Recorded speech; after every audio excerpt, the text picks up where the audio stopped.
Well, it no longer happens just in the hallways at school. More and more kids are using social media for bullying. News 18's Holly Campbell joins us now with a look at some ways that you can talk to your child about cyberbullying. Holly? Well, Jeff, Gina, we may think that social media sites like Facebook or Twitter are just a way to keep in touch with friends. But for some children, sites like that have a very different purpose. Cyberbullying is something many parents never had to worry about. So talking to your child about it may be a challenge.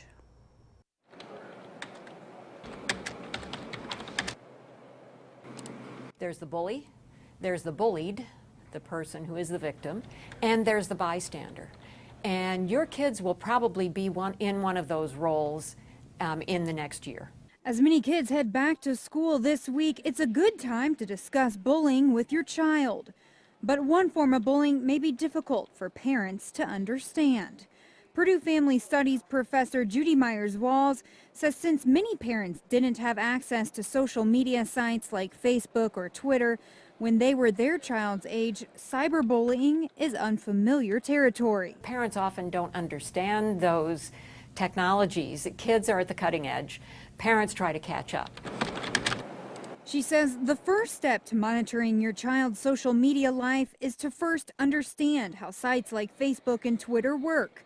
Dr. Myers-Walls says electronic interactions have different characteristics than face-to-face bullying.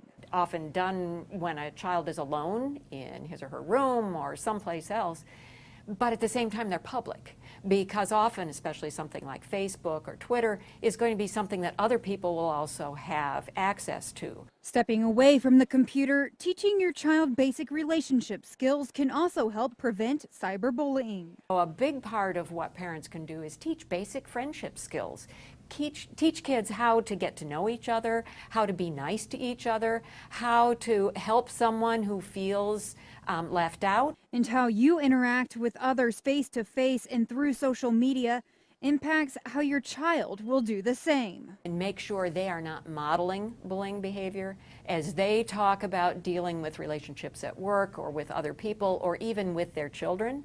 How are they using power? Because what your child says or does to others online will stick with them forever. Because it never goes away and it can be retrieved. And once it's out there, it has a life of its own. For more information about cyberbullying and how you can talk to your child, head to our website at WLFI.com. Holly Campbell, News 18.